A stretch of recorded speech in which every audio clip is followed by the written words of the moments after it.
Bonjour mes bons amis, soyez les bienvenus dans la seule émission du seul youtubeur qui fait tellement confiance dans le discernement de son public qu'il les laisse gérer son portefeuille d'actions. Je pense que c'est une première sur YouTube. Et voilà, on est fou, on ose tout. Et on est là même au beau milieu de l'été, même entre deux baignades, on fait le travail. Et on va maintenant se plonger dans le résultat du grand combat de la semaine dernière. Alors vous savez, quand je vous dis que je fais confiance en votre discernement, là je vous avoue que je n'aurais absolument pas fait le même choix que vous. J'aurais voté des deux mains pour Merck dans un combat contre Realty Income, et je pense même pouvoir comprendre pourquoi vous avez choisi Realty Income et pourquoi vous l'avez fait pour une mauvaise raison. Vous voyez, je suis un malade, je sais ce qui se passe dans votre tête. En tout cas, je pense savoir ce qui se passe dans votre tête, mais voilà, la démocratie a parlé, on va donc voter pour Realty Income, et en regardant vos commentaires, eh bien, je vais essayer de voir si je peux pas, voilà, vous aider un petit peu à prendre de meilleures décisions à l'avenir, parce que là, franchement, Realty Income contre Merck, c'était évident que c'était Merck, les gars, c'était évident. Il y avait une erreur, vous êtes tombé dedans. Non, mais j'en sais rien, évidemment. Ça se trouve, Realty Income s'avérera être un excellent investissement. De toute façon, on est là pour discuter, on est là pour échanger. Je vais vous dire ma position, et vous avez fait votre choix, c'est très bien, je vous fais confiance et je le respecte. Alors, Ryan me dit, je choisis Realty Income parce que quand tu dis j'investis dans Merck, les gens s'en foutent, tandis que si tu dis fièrement j'investis dans Realty Income, ça sonne bien, les gens vont se dire la classe, mon gars. Ouais, c'est ça, c'est ce que je me dis. Vous avez choisi Realty Income pour d'excellentes raisons, les gars. Vous êtes des génies. Alors, Baptiste nous dit, ce sera Realty Income pour moi. Les fondamentaux des deux entreprises sont bons, voire très bons. Leur valorisation est acceptable, quoiqu'un poil cher. En fait, les deux, c'est très différent. Si vous regardez la valorisation de Realty Income, c'est très très valorisé. C'est valorisé très haut par rapport à Merck. J'ai beaucoup plus de connaissances dans le secteur de l'immobilier et du foncier coté, donc mon choix ira vers Realty Income, qui est une véritable pépite incontournable. J'évite personnellement les pharma, car c'est un secteur complexe, brevets, régulation, procès, scandale et opaque, avec des pratiques parfois douteuses. C'est vrai que dans le secteur pharma, vous avez toujours ce risque qu'à un moment, il y a un médicament qui soit homologué, et après plus tard, on se rend compte que c'était une erreur, et l'entreprise se met à dépenser énormément pour des frais de justice, etc.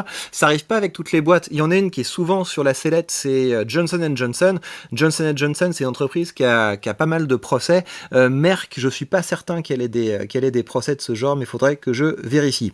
Alors, personnellement, dans mon portefeuille d'actions, j'ai déjà plusieurs parts chez Realty Income, parce que j'apprécie beaucoup recevoir des dividendes chaque mois. Les chiffres sont solides des deux côtés, mais je préfère me diversifier avec Merck. La seule autre boîte que j'ai prise dans le domaine de la santé, c'est salement éclaté, mais rebondira sûrement. Ce sera peut-être l'occasion de repartir sur de bonnes bases dans ce secteur. Bah, c'est sûr que dans le domaine de la santé, faut faire gaffe à ce qu'on fait, hein, parce que si vous prenez des trucs genre des biotech ou des trucs qui ont l'air un petit peu fashion comme ça, alors que, enfin, voilà, il faut faire attention. Des nanotechnologies de la santé ou j'en sais rien, les nouvelles tendances, faut toujours se méfier, mais les grosses boîtes de la santé, franchement, ça va. Hein. Les grosses boîtes de la santé, c'est quoi? Bah, vous avez Sanofi en France, vous avez Johnson & Johnson, vous avez Merck, vous avez AstraZeneca, enfin, vous en avez plein comme ça, vous avez Pfizer, évidemment. Enfin, il y a pas mal de boîtes comme ça dans lesquelles vous pouvez investir, qui sont là et qui seront là pour longtemps. Rico Tallinn qui nous dit, la deuxième, je ne connais ni l'un ni l'autre, mais l'immobilier va se rétamer sévèrement dans les prochaines années, à mon humble avis.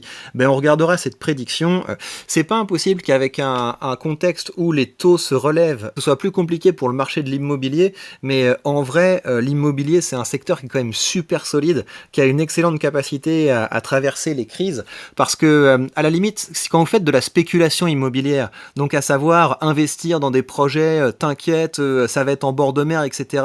Il y a encore rien, mais j'ai entendu qu'il y allait avoir un parc d'attractions et je sais pas quoi. Évidemment, vous pouvez vous planter complètement dans l'immobilier. L'intérêt avec Realty Income et avec la plupart des foncières cotées, c'est que c'est des secteurs dans lesquels il y a de la demande. Là, quand vous êtes dans Realty Income, vous êtes sur des magasins, vous êtes sur des entreprises, vous êtes sur des gens qui vont payer les loyers parce qu'ils sont dans des activités qui ont des revenus. Plutôt Merck, le secteur de la santé pourrait bien marcher avec le retour du Covid, alors que vu les conditions, je parierais pas lourd sur l'immobilier aux US. C'est vrai que le marché de l'immobilier aux États-Unis est un petit peu côté. Alors, pourquoi se concentrer sur les dividendes? Je préfère une entreprise qui prend de la valeur en réinvestissant son profit tous les ans en investissement. Bah en fait, pourquoi les dividendes? Pour la simple et bonne raison que quand on investit, comme tu le dis, tu dois tabler sur le fait qu'à un moment tu vas revendre, et c'est de la revente de tes actions que tu vas pouvoir te tirer un profit.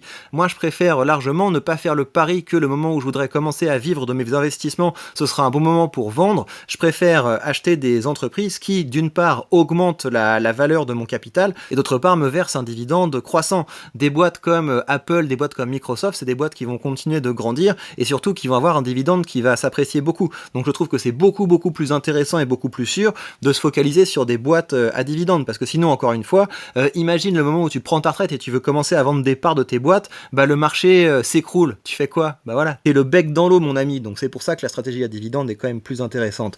Alors, j'ai investi dans Realty Income pour me diversifier dans l'immobilier. J'aime la fréquence mensuelle des dividendes. Je complète l'immobilier avec Arbor Realty Trust et avec Simon Property. Le dividende de Merck est insuffisant pour moi, je n'y investis pas. Donc c'est là que je pense qu'il y a vraiment des biais de débutants. Évidemment que c'est intéressant d'avoir un dividende mensuel quand on se lance, voilà, on a l'impression que l'argent arrive, etc. Mais ce qu'il faut regarder, c'est l'appréciation du dividende. Et le dividende de Realty Income, bah, c'est vrai qu'il s'apprécie un petit peu de 1, de 2% par an. Alors que quand vous êtes sur une boîte comme Merck, il me semble que vous êtes dans un dividende qui s'apprécie beaucoup plus vite. C'est un dividende qui s'apprécie, je crois que des fois il s'apprécie de 10% par an, en général c'est au-dessus de 5% par an. Donc quand vous investissez maintenant dans Merck, dans 5 ans, vous aurez un dividende qui sera beaucoup plus élevé que si vous aviez investi maintenant dans Realty Income.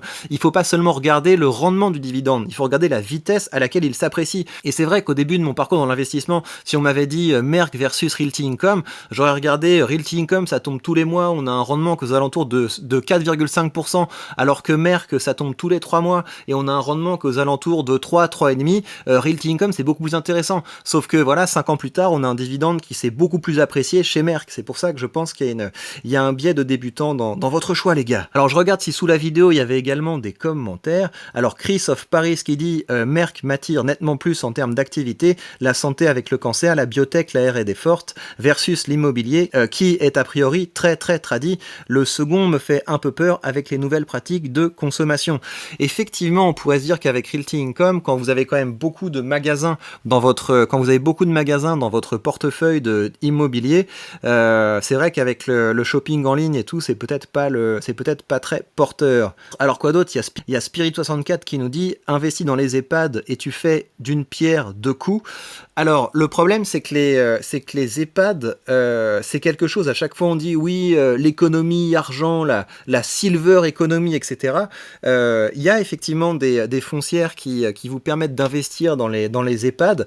Vous avez vu qu'elles se sont fait bien dégommer avec le scandale Orpea, mais même aux États-Unis, j'ai investi 2 fois dans des foncières aux États-Unis qui s'occupent comme ça de l'hébergement médicalisé des personnes âgées. J'ai investi dans LTC Property une fois, et j'ai investi dans quelque chose qui s'appelait, je crois, Omega Healthcare, et à chaque fois c'était des value traps. Vous voyez qu'il y a un super rendement au début et vous avez votre capital qui s'effondre année après année, et vous avez votre dividende qui diminue année après année. Donc jusqu'à présent, je trouve que c'est des pièges. Je ne sais pas pourquoi, parce qu'effectivement l'histoire de cette silver economy, on se dit oui, la population vit de plus en plus, etc. Mais c'est des investissements catastrophiques de ma propre expérience. Voilà, donc si ça avait été moi, j'aurais choisi Merck pour avoir un capital qui s'apprécie plus rapidement et pour avoir un dividende qui s'apprécie plus rapidement. Et par ailleurs, effectivement, je trouve que le secteur de Merck est plus porteur à l'avenir que celui de Realty Income. Mais la démocratie a parlé, et le propre de la démocratie, c'est que même si on fait des erreurs, au moins chacun a eu son mot à dire. On va donc maintenant aller dans mon courtier et on va s'acheter une part de Realty Income. Et voilà, c'est envoyé. Et je vous rappelle que si vous voulez commencer à investir pour, par exemple, commencer à faire rentrer des dividendes chaque mois, ou pourquoi pas pour devenir un propriétaire de GAFAM plutôt que d'être une propriété des GAFAM, eh bien vous savez que vous avez sous cette vidéo le lien vers le courtier que j'utilise pour investir, et en suivant ce lien, vous pourrez bénéficier d'une action gratuite dès que vous créditerez votre compte. Il va être temps maintenant de lancer le nouveau combat, le nouveau grand combat, le nouveau choc des titans pour cette nouvelle semaine. Et là, je me suis pas moqué de vous, je vous ai choisi quelque chose de quand même assez impressionnant, puisque je vous propose de choisir un des GAFAM. Alors, dans quel GAFAM je dois investir? Est-ce que ça doit être Google? Est-ce que ça doit être Apple? Est-ce que ça doit être Facebook? Est-ce que ça doit être Amazon? Ou est-ce que ça doit être Microsoft? Alors, là, je vous le dis, dans ces 5 entreprises, il y en a une que je déteste. Il y en a une que je déteste absolument, genre c'est viscéral. Si vous votez pour celle-là, bah évidemment je suivrai votre décision, mais ça me fera mal. Donc faites gaffe, je vous mets aucune pression, hein, mais faites gaffe, il y a un des GAFAM que je déteste absolument, et il y a par ailleurs un des GAFAM, je pense que c'est un investissement catastrophique, parce que c'est un GAFAM qui est de moins en moins attractif, qui est en train de prendre des décisions monde parallèle, etc. Je n'en dis pas plus. Le choix est entièrement le vôtre. Dans lequel des GAFAM je dois investir? Est-ce que c'est dans Google? Est-ce que c'est dans Apple? Est-ce que c'est dans Facebook? Est-ce que c'est dans Amazon? Ou est-ce que c'est dans Microsoft? Voilà, faites votre choix et on se retrouve très bientôt pour de prochaines news.